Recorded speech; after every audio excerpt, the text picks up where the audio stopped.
Good. Yeah, no, but Evening, everybody. Welcome to the. you have both? Yeah. You guys good? Good. Well, welcome to the December 10th, 2018 Budget Committee meeting. Let's start, as always, with the Pledge of Allegiance. Pledge allegiance to the flag of the United States of America and to the republic for which it stands, one nation, under God, indivisible, with liberty and justice for all. Okay, I'll start this meeting with a confession. When I sent out the agenda and the minutes, there were no attachments. I'll only say in my defense that not a single person emailed me back to point this out.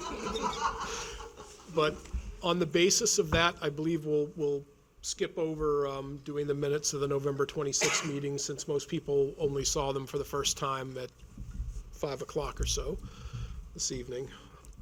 So that means we move right along to the main business of this evening, the school district budget workshop. We have the superintendent, Nato, and Lisa Ambrosio, the business administrator, here. So please. I'm going to start if that's all right. Oh, by all means. Thank you. At this sort of part in the process, the school board has adopted the budget from the superintendent, so I'm going to sort of lead off with that and then leave it to Meredith and Lisa to develop it further. But we'll start with the mission statement for the school district. If we can see it, I have it on my other paper. The Newmarket, it's not there, but I'll just read it. The Newmarket School District is committed to the highest standards of quality education.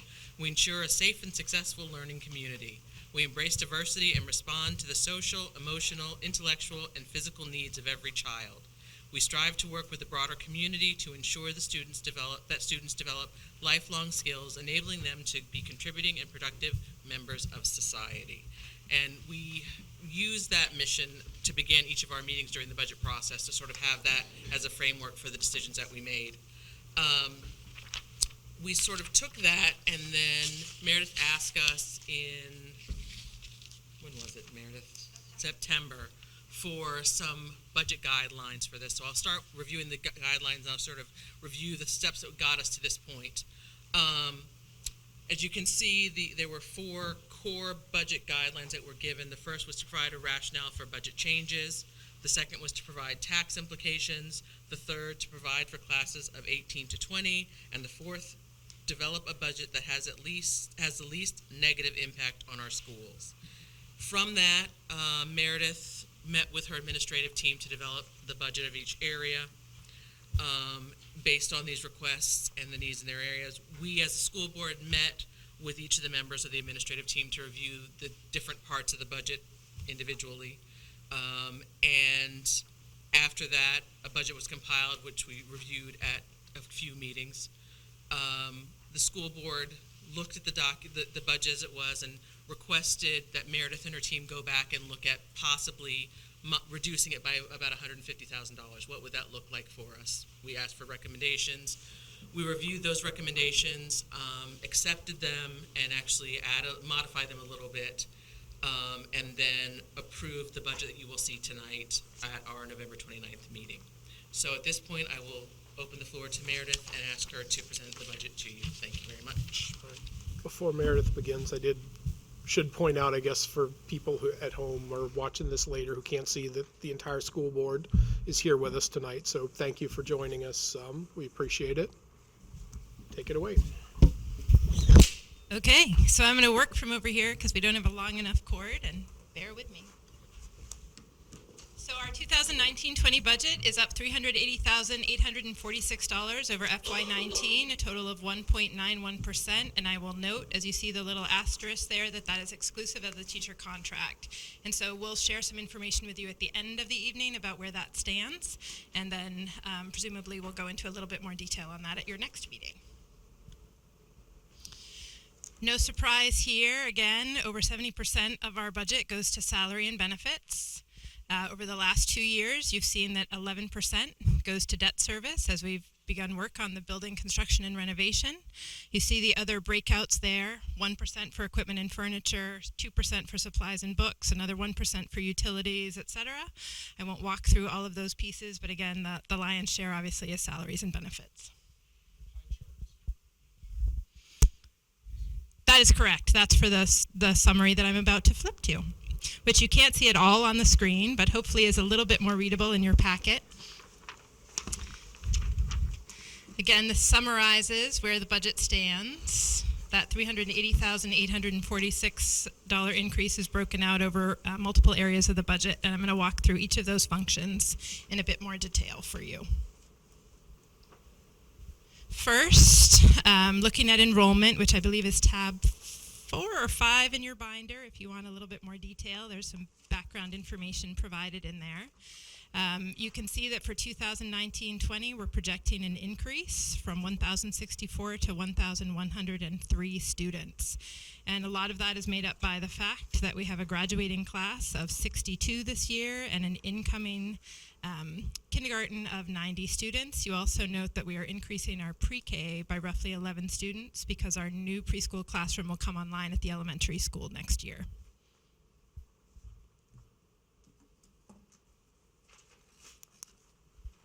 Major budget changes. The school district social worker position has been strongly recommended by all of our administrators as something to keep in the budget, and that's been supported by the school board. So you see an increase of $75,207 for that. We've also moved 2/5 or 40% of our behavioral counselor position into grants for $36,000 of reduction. And actually, the parentheses here are confusing because the first one should have been a positive change, not a negative change. The school resource officer as well is an addition, as we've discussed previously, of $96,000. The assistant superintendent position was reduced in a proposal to the board this past spring, so we've actually been living with that in this fiscal year, but it will only appear in your budget for the first time for the upcoming fiscal year. So we reduced one assistant superintendent.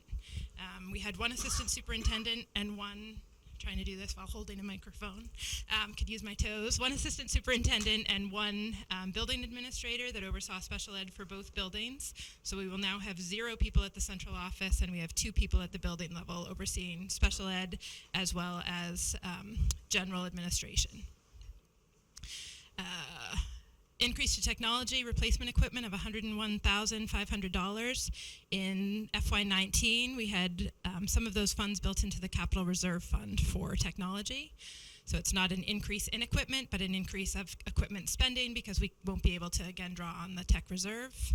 Increase of 1% to the base salary for support staff, and another increase of 1% to the administrative pool, which includes SAU employees and building administration. Health insurance, for the first time in a long time, is actually decreasing by roughly 1%, so that is good news.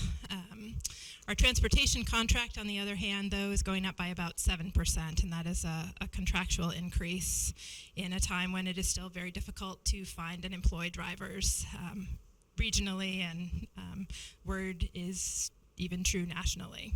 We have 7 additional students projected to attend the Seacoast School of Technology in Exeter, so you see an increase in our vocational tuition line. We have 2 additional general ed paraprofessionals added to the budget, one to oversee the VLAX program, and I'll explain that a little bit later, as well as to cover study halls for our junior high English teachers, which again I'll explain a little bit later. In the last quarter of the year, we're projecting to add a full-time custodian based on our changes to facilities. Our new or newly renovated high school with the additional square footage will come online at that time, 50,000 additional square feet, so we're going to need an additional person to cover that. And we have $60,000 in our budget for roof repair, which is offset by the elimination of the modular payment because those are finally paid off. Just in time, hopefully, to be rid of them. So starting with the function summary, 1100 is our largest area of the budget. That's our regular education section. That includes teacher salaries and benefits, paraprofessionals, textbooks, supplies, equipment, substitutes, etc.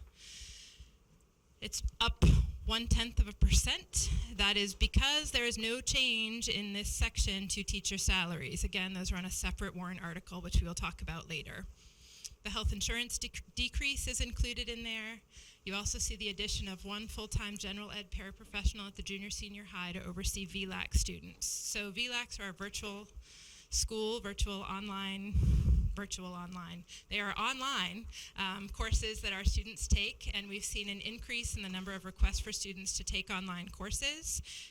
While parents sign off for students to take online courses, it means that students are essentially for 90 minutes every other day on computers to take a class. Our experience has been the first quarter of this year and continuing into the second quarter that students aren't necessarily using all of those 90 minutes terribly wisely. And so we know that some of our students who may have a particular interest or passion in an online course in a different area or an area that we don't offer.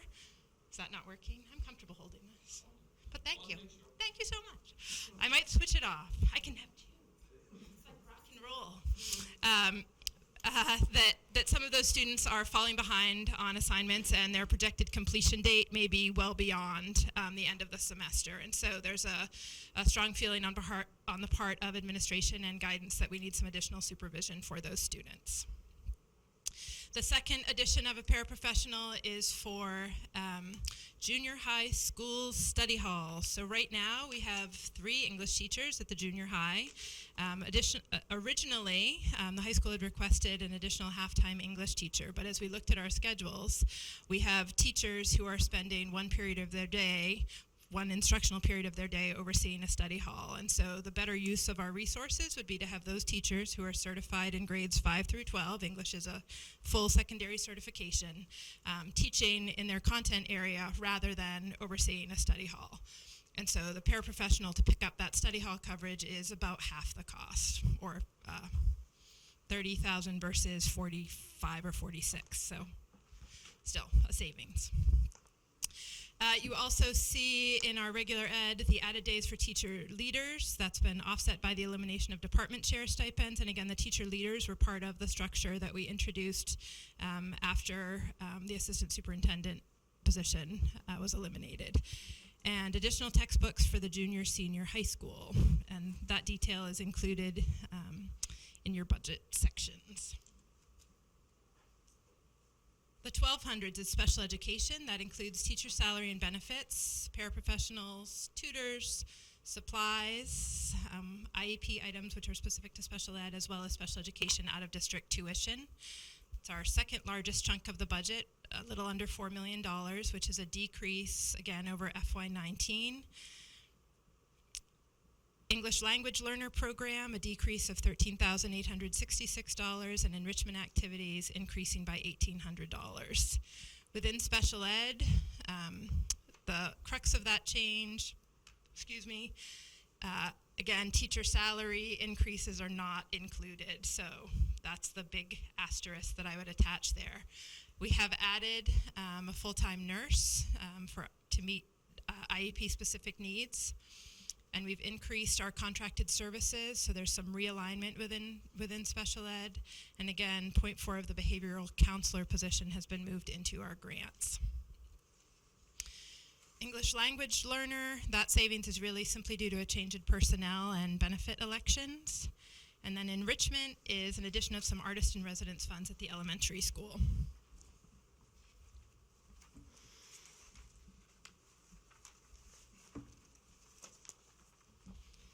1,300 is our vocational program spending. Again, that is tuition at SST. You can see that that is an increase of $63 per student. And we've also projected, based on our climbing numbers in our student enrollment at the high school level, an increase from 66 students to 73. In the other instructional, co-curricular, athletic, summer school, homework club line, which includes all of your 1,400s, and there are several of them that I've clustered together here. Again, those department head stipends were removed. We added those funds as additional days for our teacher leaders back in the 1100s.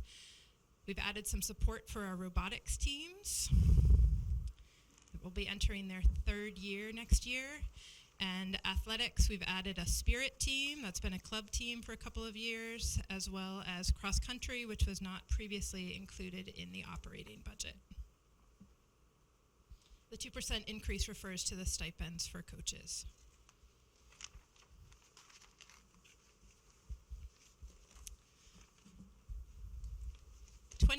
2200s. Includes social work guidance assessment, which is our testing that we pay for as a district, and health services, or our nurses.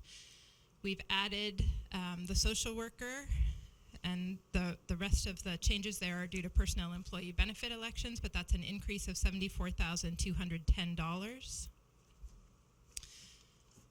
The special ed support services, psychologists, supplies, testing, speech therapy, and occupational and physical therapy is decreasing by $24,000. That again, remember there are no increases included in there for our collective bargaining employees.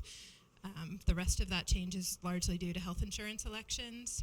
And then finally, support services other is the salary for the school resource officer, salary and benefits paid out to the town.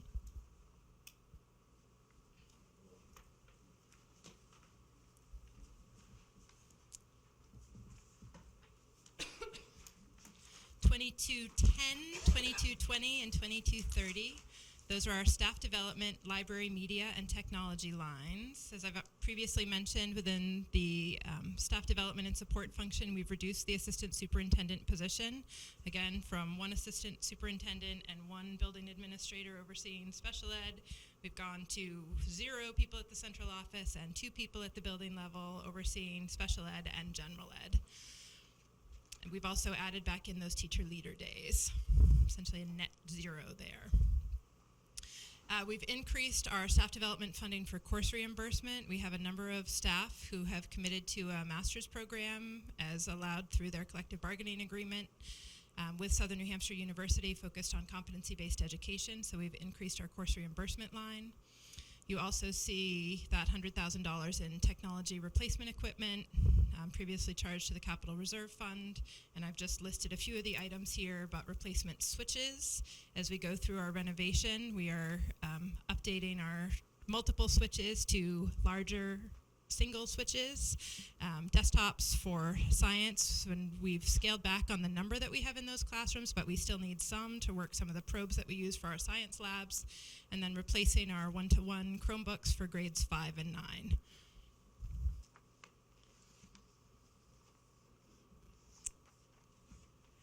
Moving along in this riveting presentation.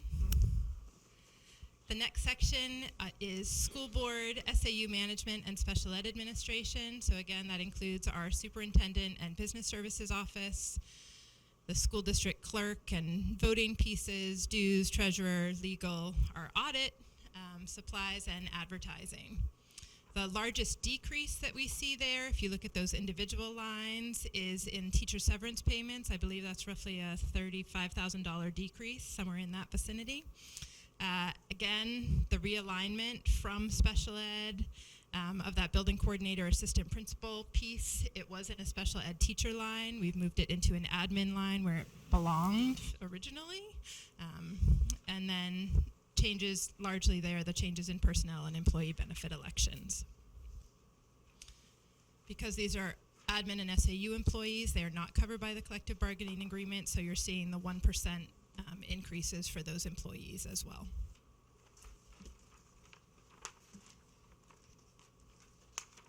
School administration, which includes our principals, our administrative assistants, office supplies and equipment, and the department chairs, which are now teacher leaders.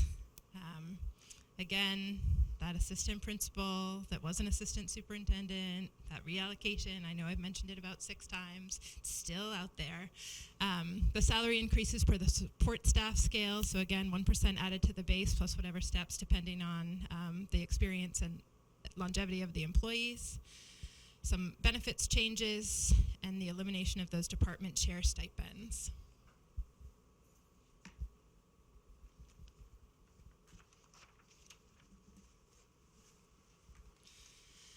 Was that sorry. one assistant principal added at each school, or just? So we had one assistant superintendent and one assistant principal serving both schools. Right. That assistant principal was overseeing special ed only. Got it. Now we have no assistant superintendents and one assistant principal in each school overseeing both special ed and regular ed. So there's 2 assistant principals. 2. in each school. Got it. Yep. Cool. 2600 is our buildings and grounds section. That includes our salaries for custodian, electricity, fuel, water, sewer, trash, all of those things, all of our maintenance and service agreements. Again, we've added for the last quarter of the fiscal year 1 additional custodian. That's about a $7,700, I think it's $7,750 line. And the largest single increase there is the $60,000 for building repair and maintenance. That's to pick up a roof that is in our capital improvement plan at about $179,000 in total. So we're capturing about a third of it in the operating budget.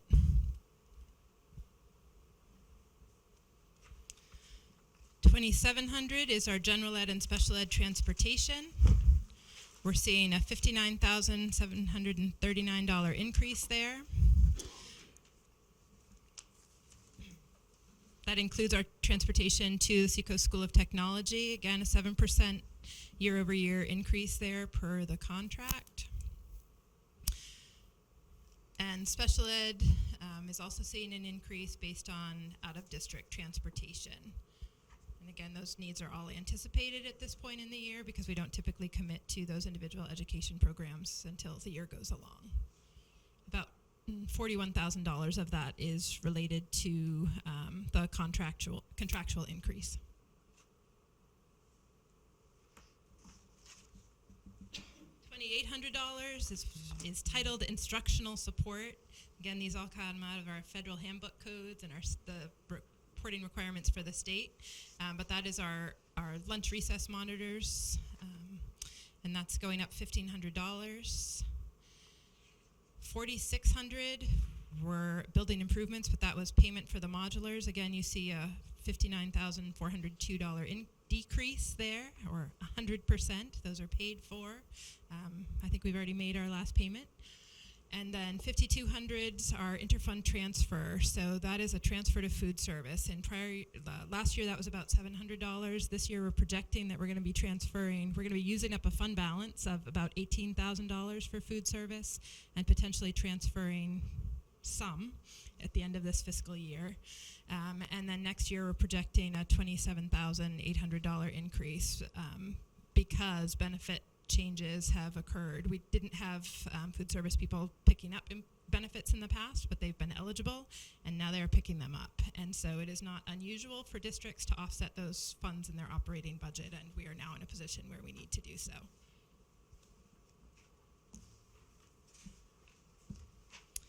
Then our last two lines, which again we saw the big increase in, unfortunately, this year's tax bills for folks, but the principal and interest on your debt service for the bond. You see the debt increasing, the principal increasing and the interest decreasing, roughly offsetting one another.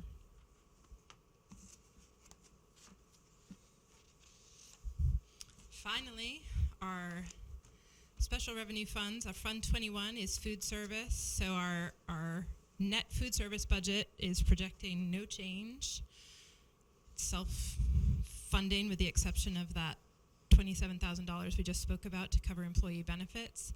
And then Fund 22 and Fund 23 are our federal grants. We're projecting a $19,000 increase. It's early for us to know what we will receive from the federal government, but we have been assured by folks at the state that the $19,000 will be in a new grant for Title IV, which we received for the first time this year, and they just held their first informational session about a month ago. So those are new dollars coming in, which help offset the $75,000 roughly that we lost in the last fiscal year in our federal grants. So the revenue summary, again, your sheet in your budget binder, which is your last tabs, actually it's in tab 7, I think. It might be in tab 8, has a little bit more detail. But you see the general fund increase offset by the grants increase. You see the bond change, total, our fund balance, we're holding it roughly the same for next fiscal year as we have for this year. It's down about $15,000 over this fiscal year. State aid up very nominally at $9,189 increase. The federal aid, that $19,000 worth of grants. Local revenue up $2,800. That's some preschool tuition. And then our appropriation increase. You see adequacy, Newmarket difference, and we're projecting a 43-cent per thousand tax increase.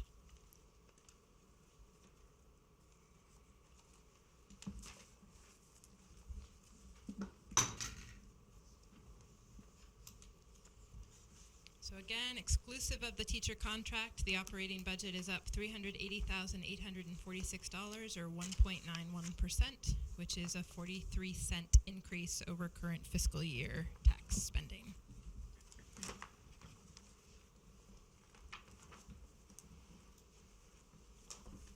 Okay, so is this the point where you wanted to talk about the teacher contract? I'm or should happy we- to. Okay. If it's helpful, I can just orient you to what's in those tabs of your binder as well. So I have one in front of me to do that.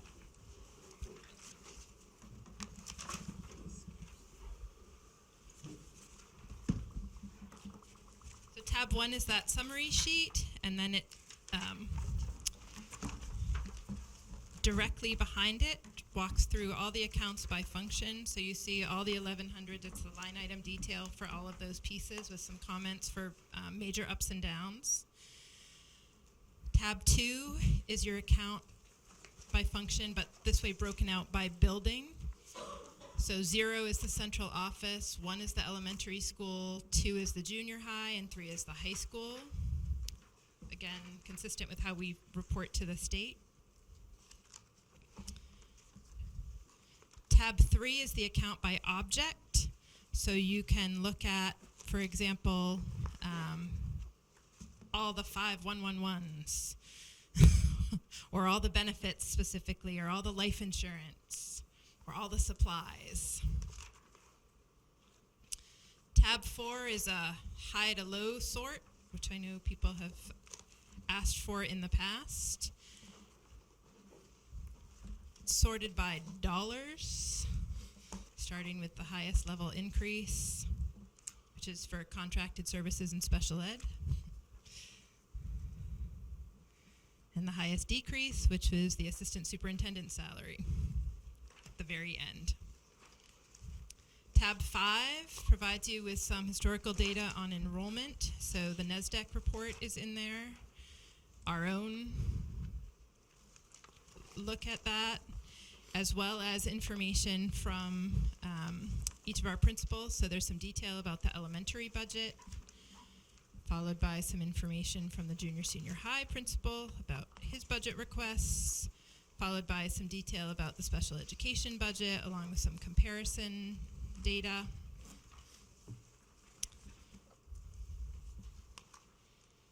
Tab 6 walks you through technology and facilities and food service.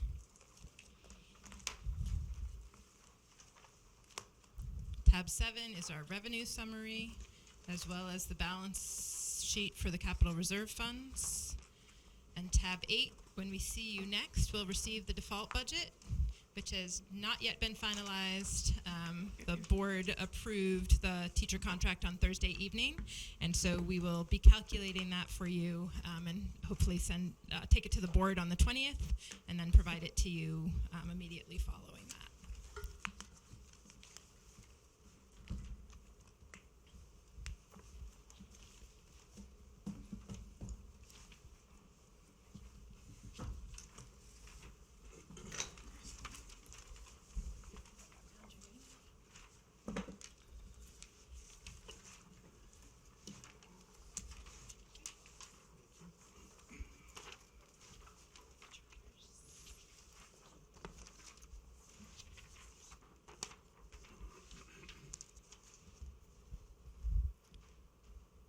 So the sheet I've just given you is a high-level summary, very minimal, of essentially the teacher collective bargaining agreement. So just highlighting for you, it's a 3-year agreement. It includes a 4% increase to the base salary scale for each of the next 3 years, which is really a market driven adjustment. We are in the lowest quartile of the state at the moment, so the goal of the board in working through this was to try to move us more towards the median. A move to consumer-driven healthcare plans, which through our provider are called yellow and orange plans, away from the traditional suite of plans. That's about a $200,000 savings in year one. In year one, those savings go to the teachers. In the following years, those savings come back to taxpayers and would be expected to do so in the subsequent years as well.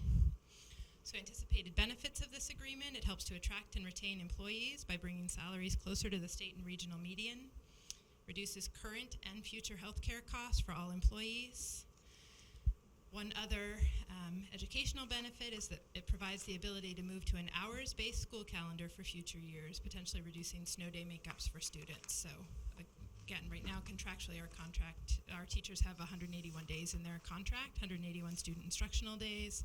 In future, there's some flexibility with that language so that the district could potentially adjust its calendar. The big implications for taxpayers, obviously, are the costs associated with this collective bargaining agreement. In year one, those new costs are $479,388, which is a 63-cent per thousand increase. Year two, $451,210 in new monies, and year three, $469,094.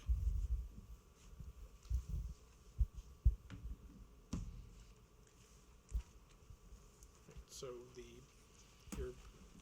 default budget gets finalized on December the 20th, is that what I heard? That is correct. And our budget hearing is in January, so we'll have that well in Yeah, I advance. think on the draft calendar that you had shared with us, you had January 7th scheduled as a next date for a school district budget, so we would expect to be able to provide it to you like the 21st in advance of that. Okay. And then public hearing, I think, for us is the 14th, if I'm remembering correctly. That sounds right. All right. If there's nothing further, I'll open it up for questions from the committee. Comments, observations, anything. Don't be shy. So I Jeff? have a question on the teacher contract language. What does $200,000 in healthcare savings distributed to employees mean? Well, those are the savings that will come to the district, and essentially they're distributed across the salary scale in that initial year. So teachers will be receiving essentially the savings that the district then receives in the subsequent years. It's laid out across the spreadsheet, so it would be hard for me to tell you what that means on an individual basis, but that's the distribution. Is it inclusive in that $479,000 for year one, or no? No. So that's an additional. It's not a cost because it's savings. It's already in It's your in here, operating yeah. budget, and so that savings, you'd save $200,000 out of that money, but it would go to the contract. Okay. So the new monies are those $479,000. So you said one of the objectives of the contract was to move us out of that bottom quartile and closer to medium. How Yes. far do we get by the end of this contract? Well, it's hard to know because the median keeps moving, Well, right? So, but it puts us in the medium for beginning salaries and closer for ending salaries. So again, teacher contracts, some have 10 steps, some have 15 steps, which are years of experience of teachers, some have 20. I'm aware of one district that has 25. So the end step is a more difficult measure, but it puts us closer to the median for that and right squarely in the median in year three for beginning of step. Okay.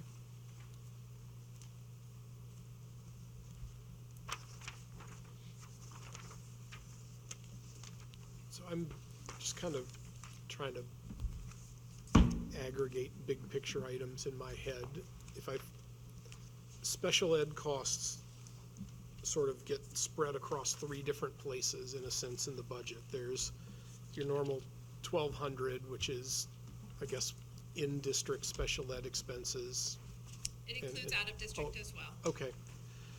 Then there's special ed transportation, and then there was, also under administration, there was some realignment. So if I take those three things and kind of put them together, it looks like the total spend on special ed is probably up.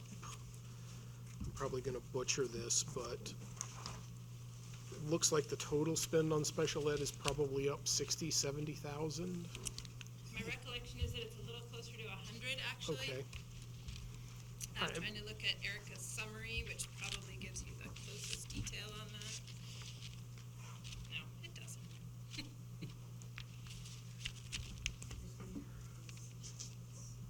Yeah, so she's done a total for you.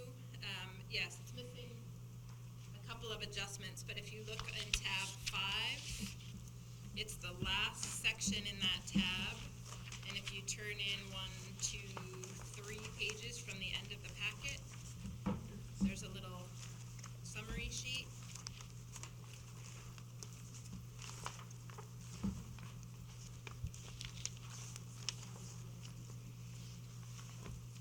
Looks like this. I see, yeah. So we pulled $36,000 out of that since this sheet was originally created to go to grants for the behavioral counselor position. Otherwise, it's pretty close, so up about $125,000 overall.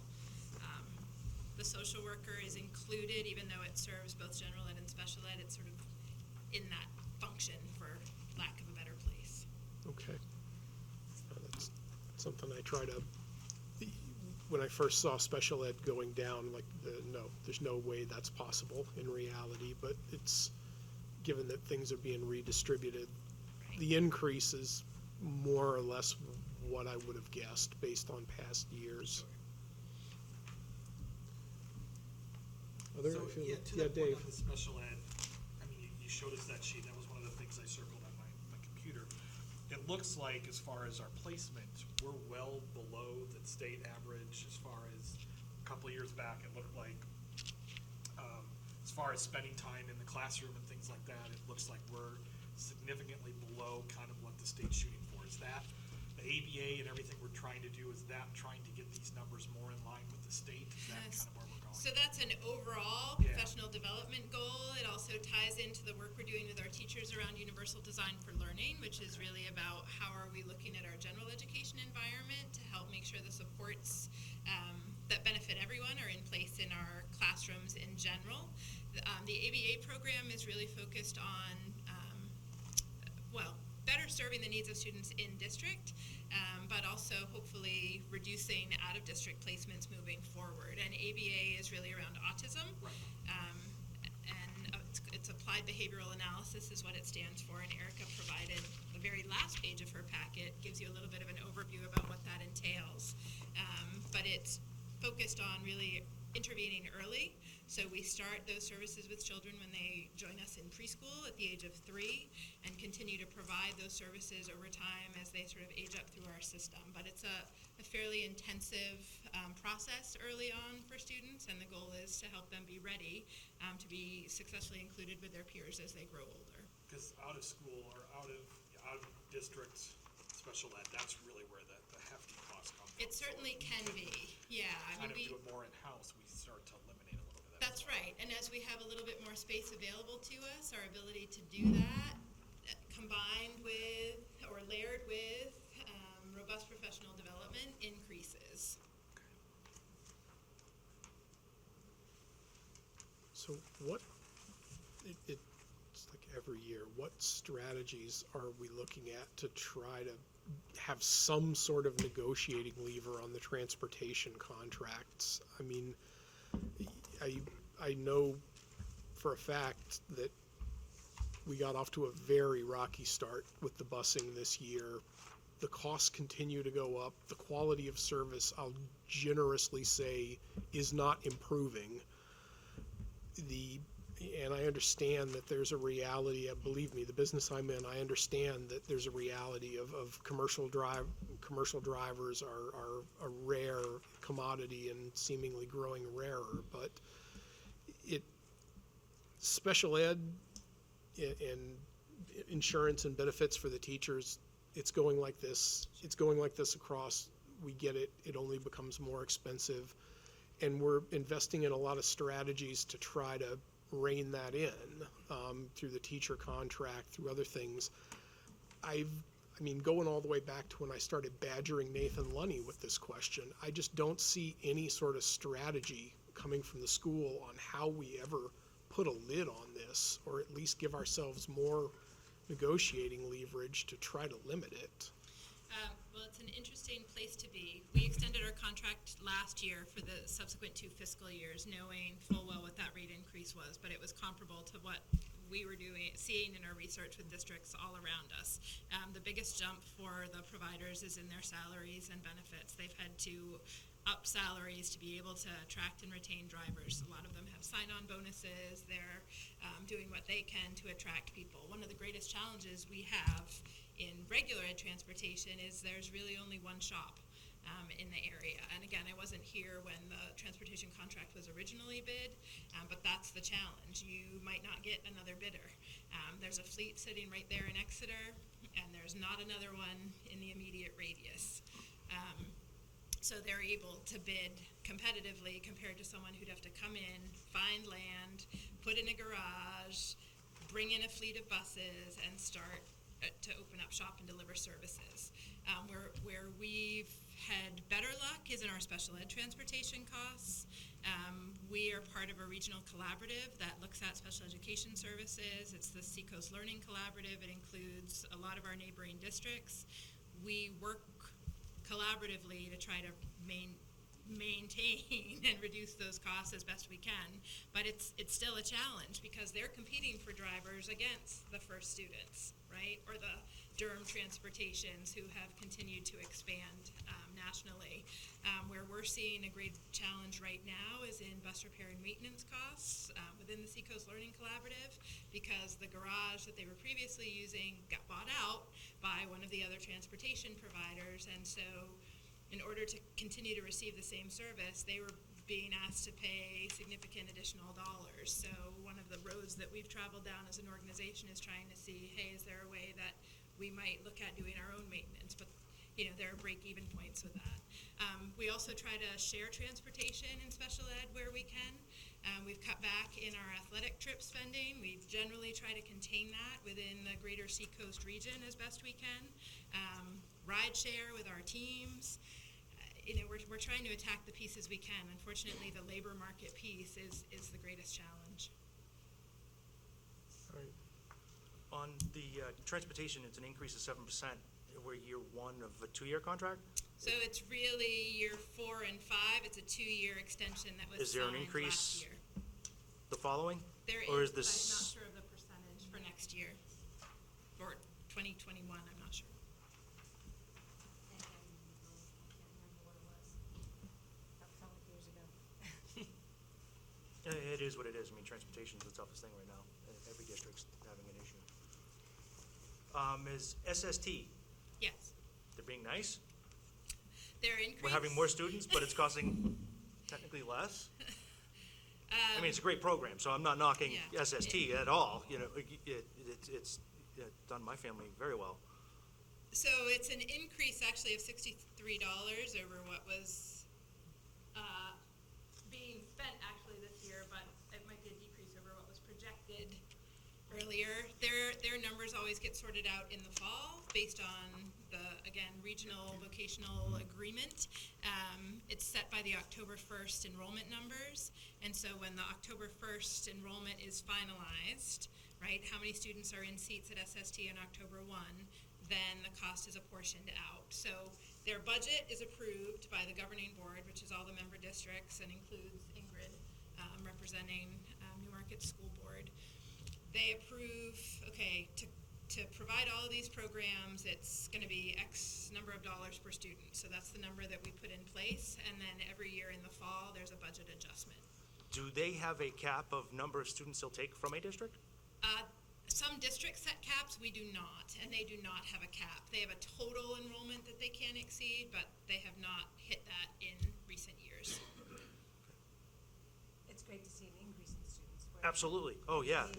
More if we can afford it and more can go, take advantage of it, for sure. Great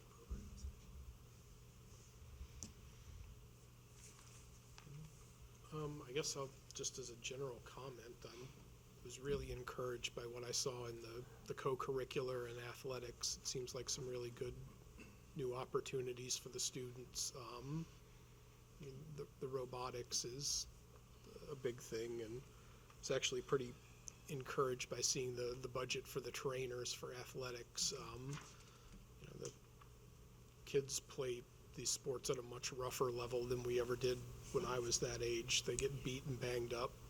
Even my 10-year-olds playing soccer come home limping sometimes, so I think that's going to be a nice, very nice thing to have for the athletics. Yeah, we've forged a partnership with FIRST, which has provided us with some support in these first couple of years for our robotics programs. We also picked up some grant funding from the state in the last fiscal year, which we're still spending down this year, but those funds are diminishing and they were sort of startup funds, so we're beginning to absorb some of those funds ourselves, but we have programs now at both schools. Second year of the junior senior high team this year and first year of the elementary school, and both programs are looking to continue and expand moving forward. Sorry, I feel like I'm doing 90% of the talking. I keep looking both Oh, I got ways. lots of questions. I need a Ashley? little clarification on the VLAX. So we're gonna hire a para to assist with keeping students on task. Parents will give the okay that students can go ahead and use this program.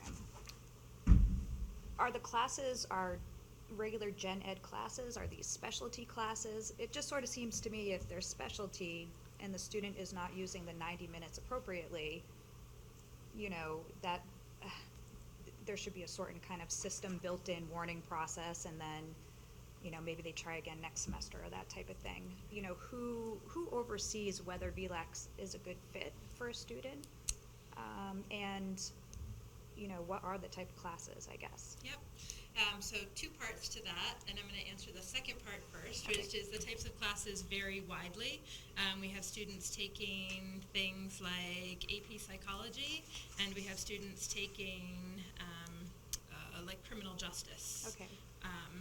Based on their interest and availability of courses, and essentially it's a calculation made by a student in conjunction with a guidance counselor and then approved by a parent that says, hey, there's nothing available to me during this time frame that really meets my needs, but I want to take something, and this is of interest to me. We've done some work this year as we really saw kind of an exponential jump from last year to this year in the number of enrollments in I those hear about it VLAX often. courses. Quite the buzz amongst the kids, yeah. So I actually had a meeting with one of our teachers, and Ollery Lane, who oversees outreach for VLAX, met with our guidance director and our principal, really looking at exactly some of those pieces. And there are some things, honestly, that we weren't on top of. Right, So right. some of the things that we're looking at include sort of a Screening or vetting pre-screening process. or process for our 8th graders or 9th graders that says, I've demonstrated that I'm ready for this online learning module. So Yep. working with VLAX to kind of create a partial online learning module to say, look, I'm ready for these requirements. I can watch a video, I can I can take an assessment, I can answer the questions that I see at the end of that.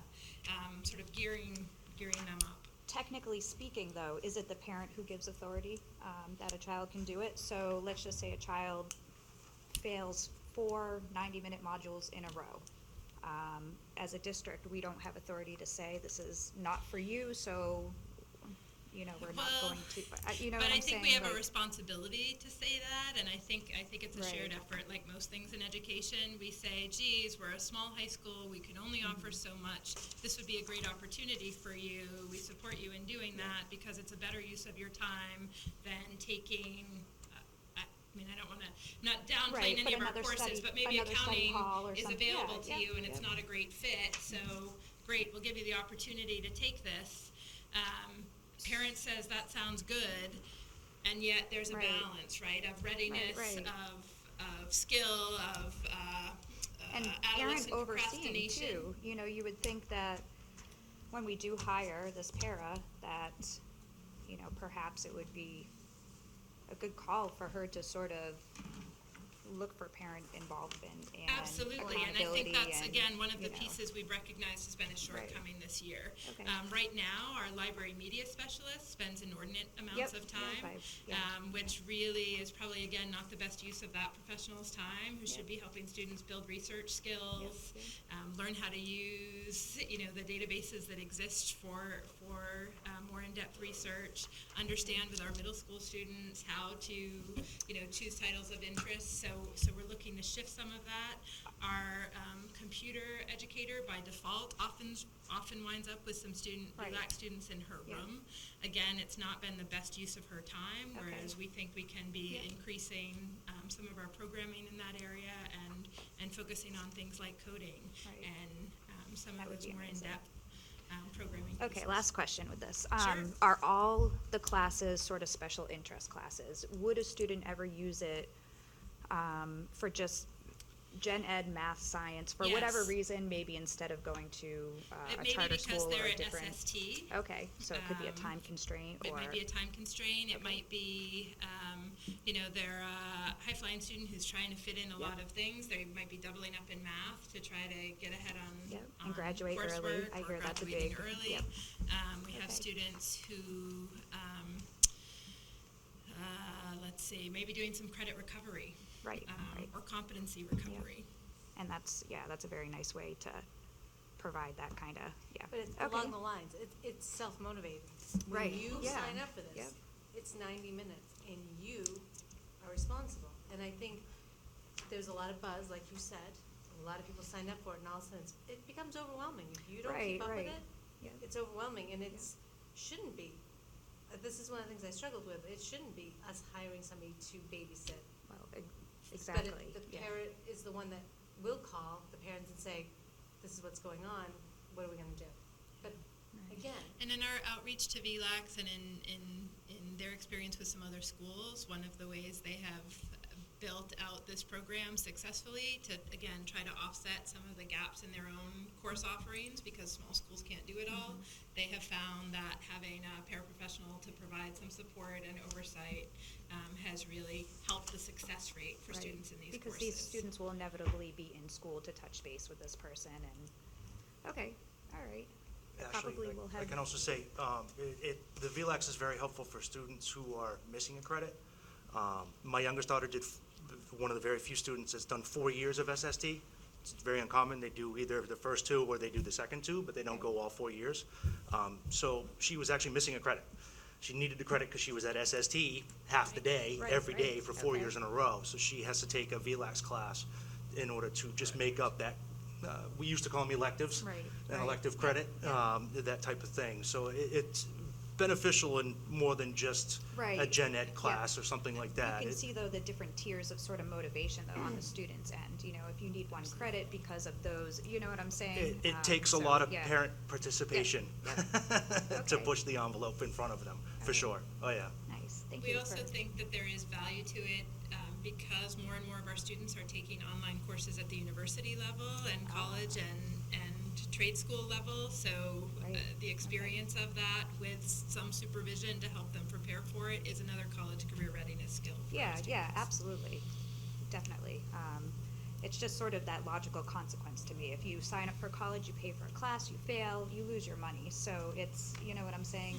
It would be nice to Absolutely. sort of mainstream, you know, and coordinate all of that. So definitely look forward to seeing how this kind of unfolds and stuff, and sounds very good so far. Teach them those valuable Fortnite avoidance skills. One other thing, and I apologize if I missed the offset somewhere in this, the $26,500 reduction to school psychologist, which I think is at the SAU level. It's one of the Change in zero. employee and benefit election. Okay, Yep. so no change in position, Still just, 2 full-time school psychologists moving forward. okay. Dave? I have a few questions around the technology. So Sure. we're increasing it by 100,000. At least it looks like we have a current balance of about 117 in our general fund. Yep. I I know that a lot of this is coming from just getting upgraded to some of our systems and all, but it's also the Chromebook for the, have we thought of offsetting that cost by asking the parents to pay more into that, the Chromebook, rather, because I mean, we're putting a lot into the technology. Is there something we need to do possibly to kind of counteract that on that end, or is it all just how we do it? So some of this is significant infrastructure upgrade. You know, Yeah. those $50,000 worth of switches are a big lift that are probably gonna last us 7 years. That's been our experience, and we think based on volume and those pieces that it will. This is our first year with a one-to-one program. We've asked for a $25 offset. Yep. That's an annual Yep. annual insurance fee, right, for families. You know, that essentially is an offset to our repair and maintenance costs for those devices. Right now, we're kind of holding our own. You know, whether or not it makes sense to upgrade that is something I think that, you know, the community and board will continue to look at moving forward. Right now, our sense is that cost has not increased much. Okay. We're kind of holding our own with repair costs. They are a tool for learning today. We're using them very widely across the board. We use them for assessment now. We've faded out the carts that we've had in the past. We still have those at the elementary level, but these are our students' tools. As we continue to move forward, it's where their textbook's going to be. It's their data center. It's their correspondence tool. It's an all-in-one, and we feel it's a supply that the district has the responsibility to provide. So out of the technology increase, about 40,000 is for the Chromebooks. So as you said, all the switches and the computers and everything, I mean, I know how archaic they are. Would we not pull it from the general fund, or are we trying to, I mean, like, I know there's not a huge balance there, but are we avoiding the general fund to pull it out of there? Sorry, the capital reserve The fund? capital reserve, sorry. So typically it's something we do at the end of the year. We made a calculation last year that we had some fund balance and we didn't need to do that. We are anticipating this year that we will likely need to draw on that as we deal with some other unanticipated pieces like kitchen changes that we're grappling with right now. As one small example, a sewer line issue that we're dealing with. So right now, I couldn't tell you comfortably that we won't need to draw out those funds. So we don't want to find ourselves without them. You know, I think if the board wants to put in a spending freeze of some sort, then we could, you know, potentially say, here's where we stand, and we'll be able to better project that.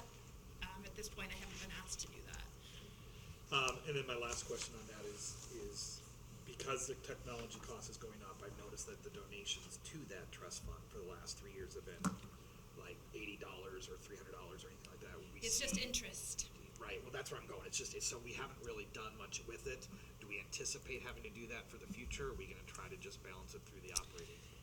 So what the goal has been is to try to level out that funding, level out that replacement cycle to include the switches moving forward so that you are seeing basically level funding year to year.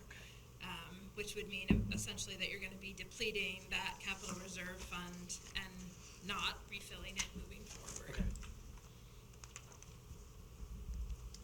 I wanted to ask briefly about the the new building, the renovations that are going on. I think whenever a contractor comes to my house and starts the work, he always finds things that he didn't expect and the cost goes up. And so just early in the process, still relatively speaking, but how is that going on that front? Certainly some issues have come about, but could you speak to that for a moment? Sure. So with our contractor, we have a guaranteed maximum price. So that is they have to do the work for what they told us. That said, we also have an owner's contingency that's part of our bond cost.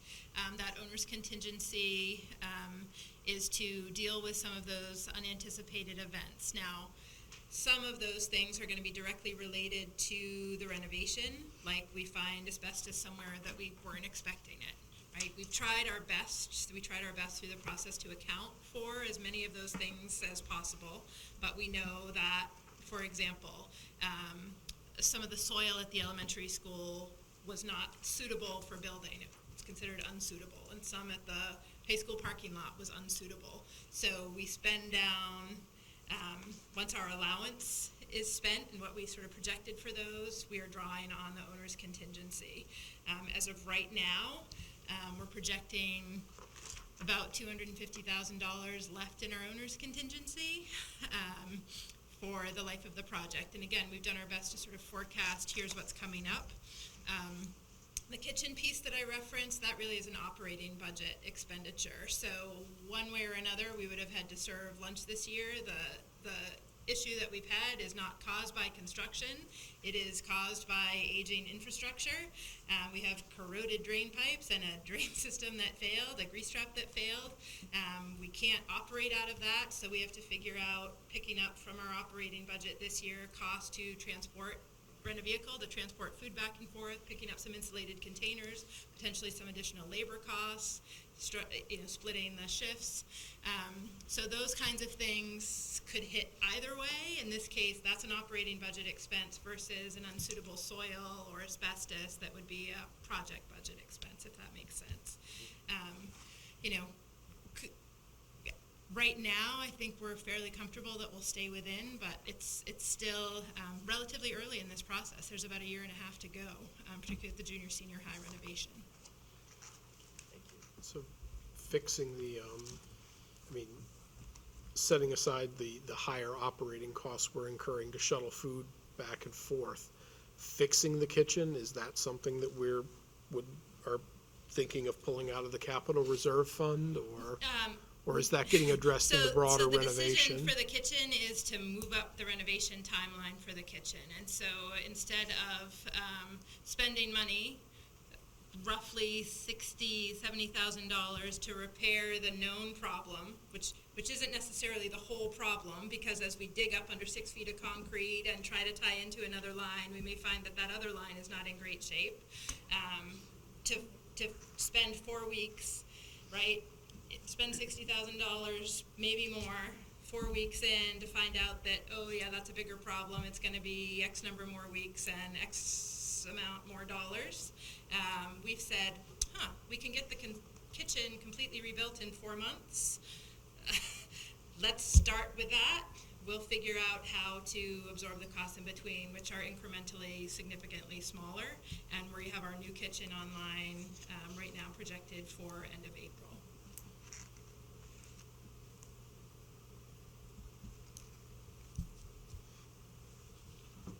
Maybe down a rabbit hole. In the 2400 group, in the notes, which are always sort of a dangerous place to play, there's a plus 0.5 admin in a couple of rows. Yes.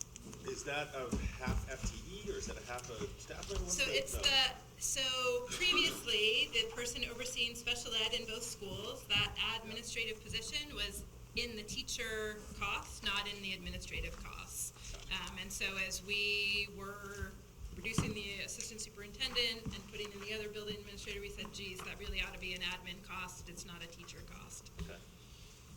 Is it a 1-for-1? There's 3.5s, so it's, again, I'm down a rabbit hole in the notes and probably should just stay out of that column, but it doesn't look like it's a 1-for-1 exactly with assistant superintendent salary. So we had one assistant superintendent, I know, Yeah, right. Jeff's laughing at me, one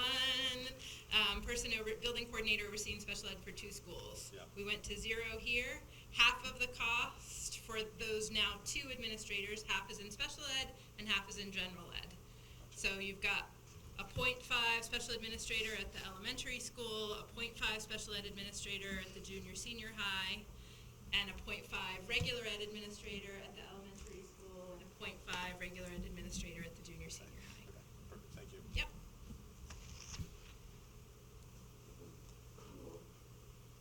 Anything else? I have just a small one. Sure. Is it reflected in here at all, any benefit from the state's Keno program? Are we seeing that yet? It's in the kindergarten aid, I think, is broken out on a separate line for Okay. you in tab 7, if I can find it. Yeah, 3220 kindergarten aid. This year, we've been told we'll receive $88,711. The projection we received from the state for next year is $97,900. Okay. Thank you. You're welcome. One last question, actually. Sure. I missed the last meeting, but I was able to see Steve's, the town's presentation online, and I was certainly noticed and thrilled to see how well the economy's doing. And I can compare back to the state and the challenges with the budget in years past as the revenues contracted, and so one of the places to make that up was in supporting building within districts in need especially. Has there been any change, any traction, as I've heard, usually around election time, of how we're gonna get more help? Has there been any traction So it's kind of too early to say. Legislative session really gets fully underway in January, but I would encourage folks to reach out to their local legislators and share that perspective. I will say that Save Our Schools campaign seems to be underway statewide. Channel 9 had some information on how different districts have been kind of approaching that. They interviewed folks in Berlin who've seen a pretty significant decrease in their adequacy aid due to the reduction of the stabilization funds. They've seen, in 4 years, a 16% decline in their adequacy funding from the state, which is, again, just the removal of that stabilization fund. So one of the pieces I've heard, and that was heavily talked about during campaign season, was about re-upping the stabilization fund or stopping the reduction of the stabilization funds, but it's really early to say how things will play out in Concord during the legislative season. We often don't find out those final numbers until June, though bills are certainly introduced, as we go into January.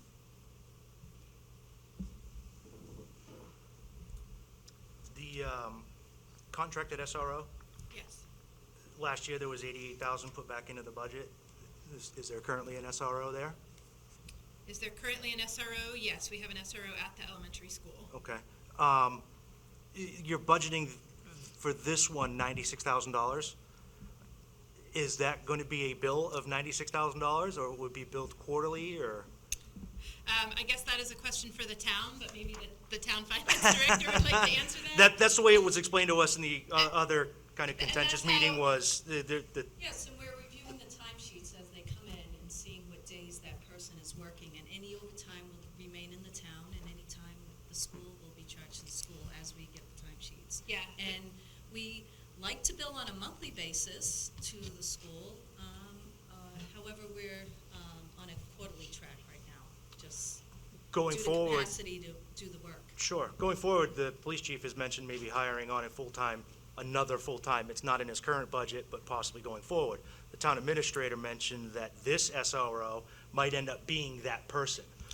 I Not can't sure, speak to not that. saying that you're not in charge of that, but going forward in the budgeting cycle, which you're part of, would this $96,000 then default back to the town?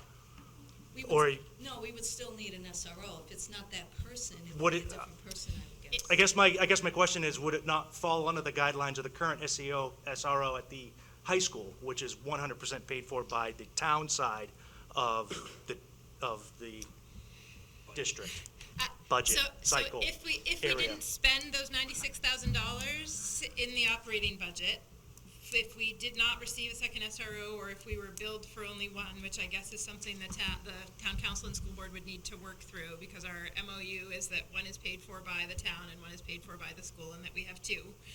That's our memorandum of agreement right now. But if that were to change, those dollars would stay in the operating budget and presumably revert to taxpayers at the end of the fiscal year, unless, again, the board Sure. requested them Yep. to be spent differently. Yep. Thank you. Of course.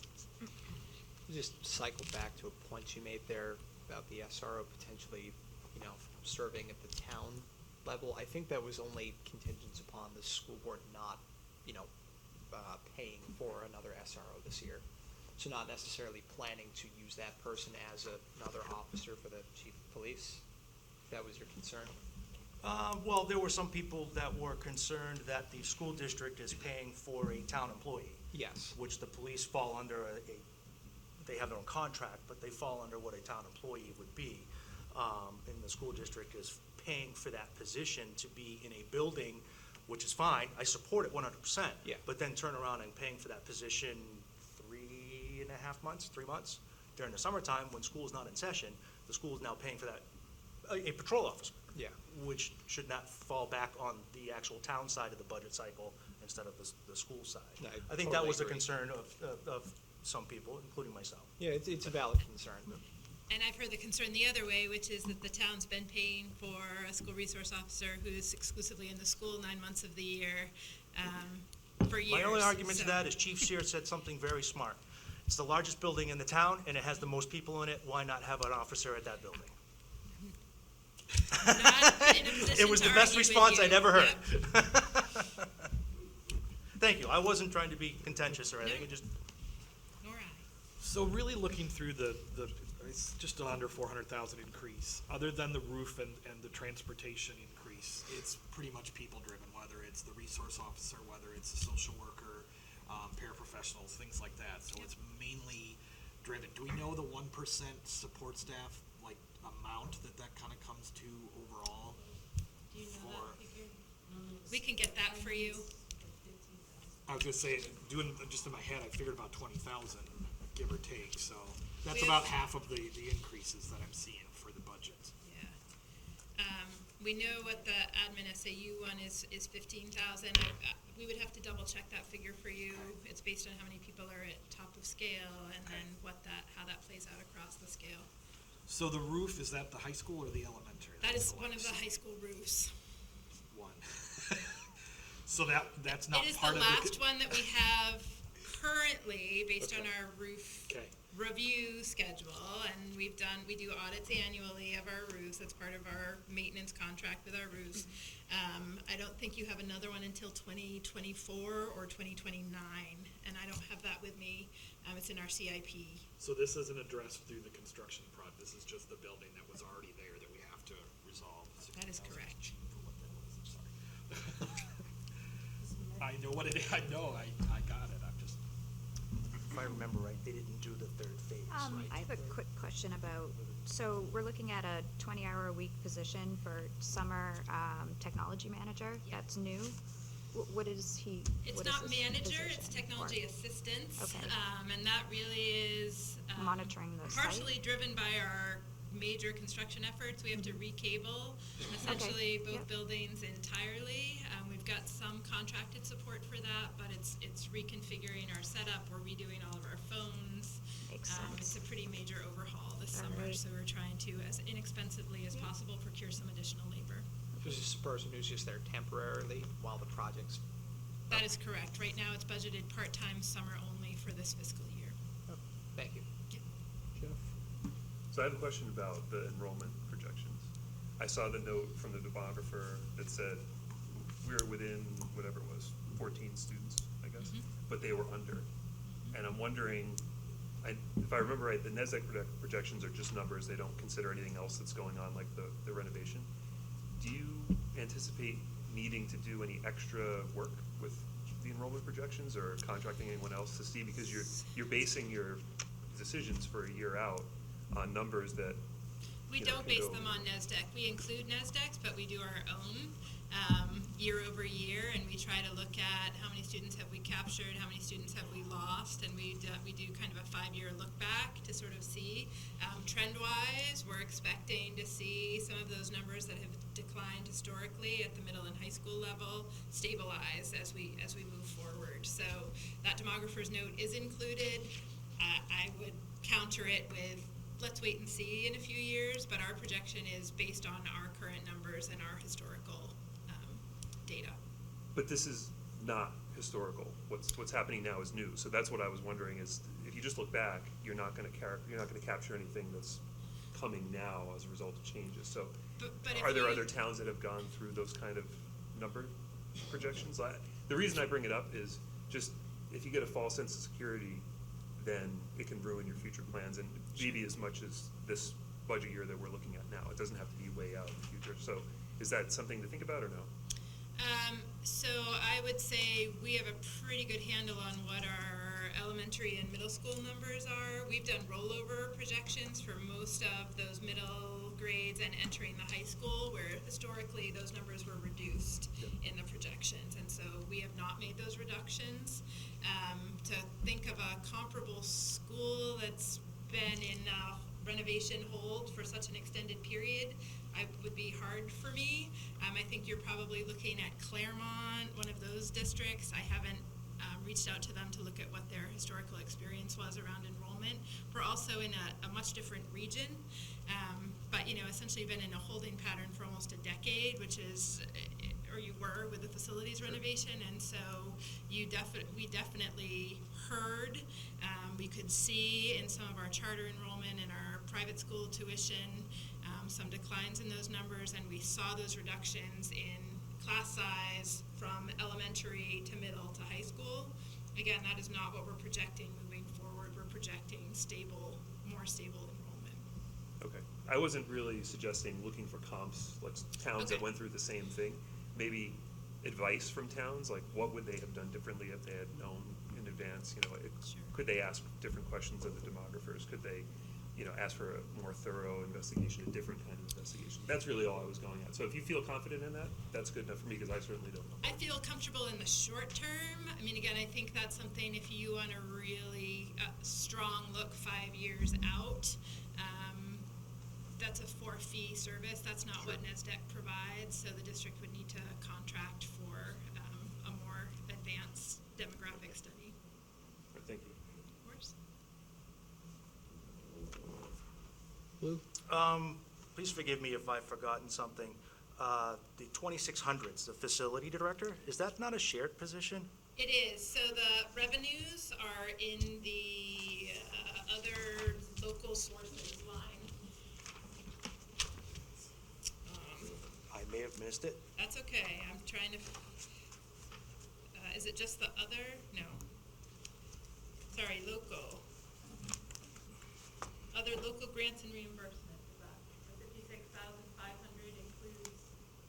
So that is our share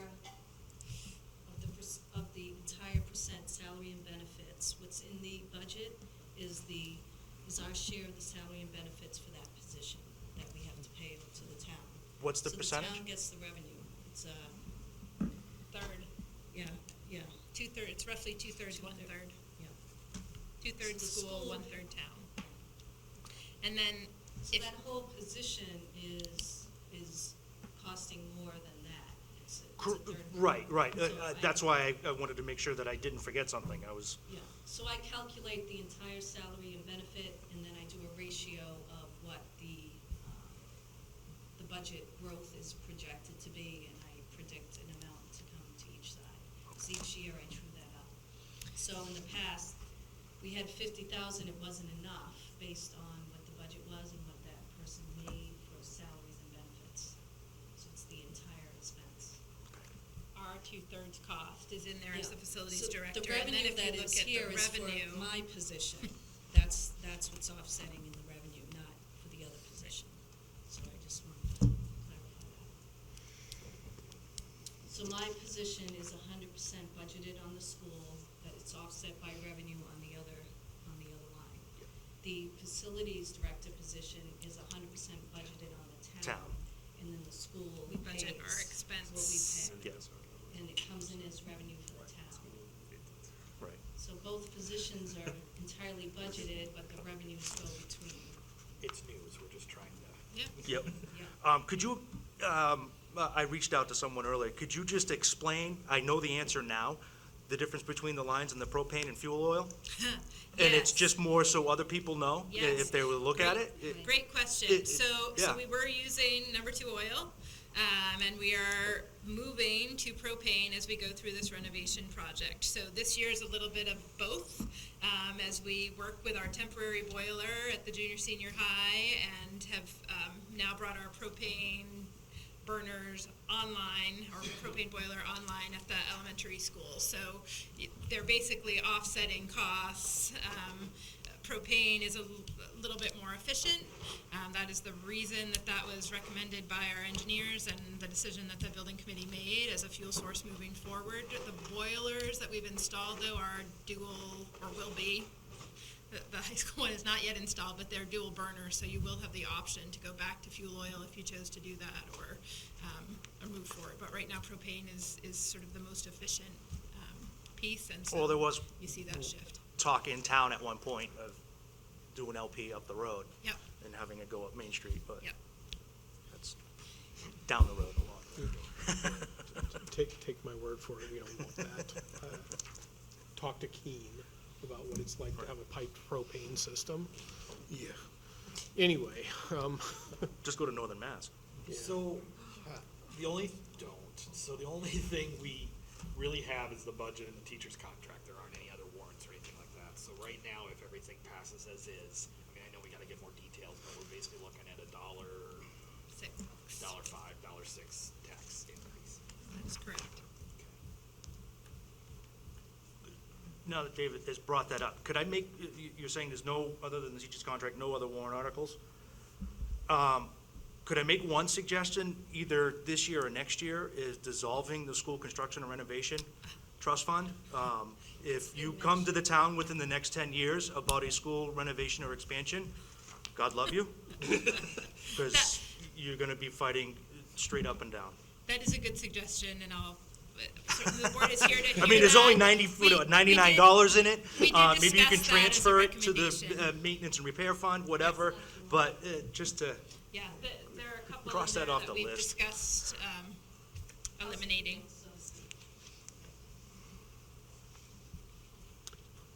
So you're voting on the contract the 20th.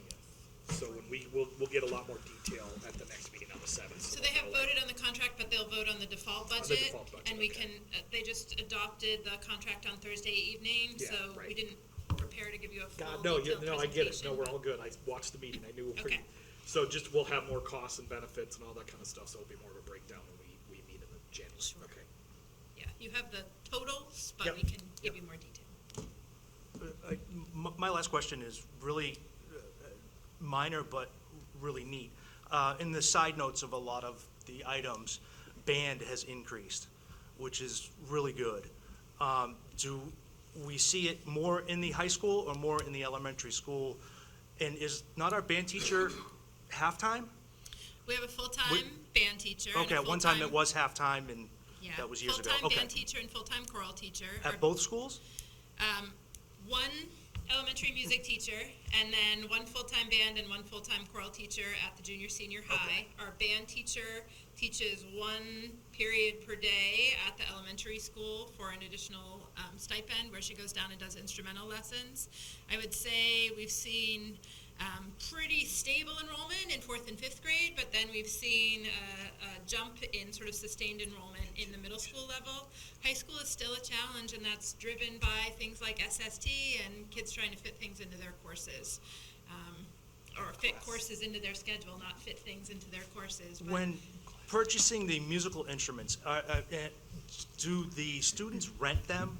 Back when we were in school, it was you actually purchased your own instrument and played. Is that still done, or is it now the school provides the instruments and then they have to sign like a Chromebook contract and say, if you turn this into a bugle, you're all done? largely, students still rent and purchase, Okay. but instruments like a sousaphone or a tuba, typically the school has one, and one lucky, brass player will take that on as a junior or senior and sustain it. I am a daughter of a tuba player, so I know he lived that life. But we do have some loaners as well to try to provide support to students who might not otherwise be able to afford that, because we certainly don't want cost to be the reason a student doesn't participate in band. But most students do rent their own and purchase them over time. Just glad to see it's growing again. Do they take in instruments? Yes, instruments in good repair are always welcome. And if you have a donation, let me know. We'll put you in touch with our music teacher. Bring your tuba in. I got a tenor sax. all right, any other questions, comments, observations?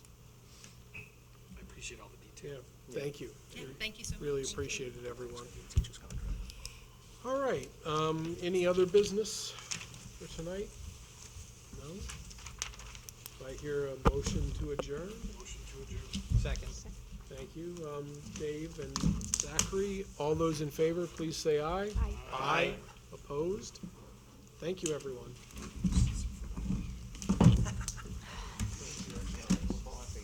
I am tonight because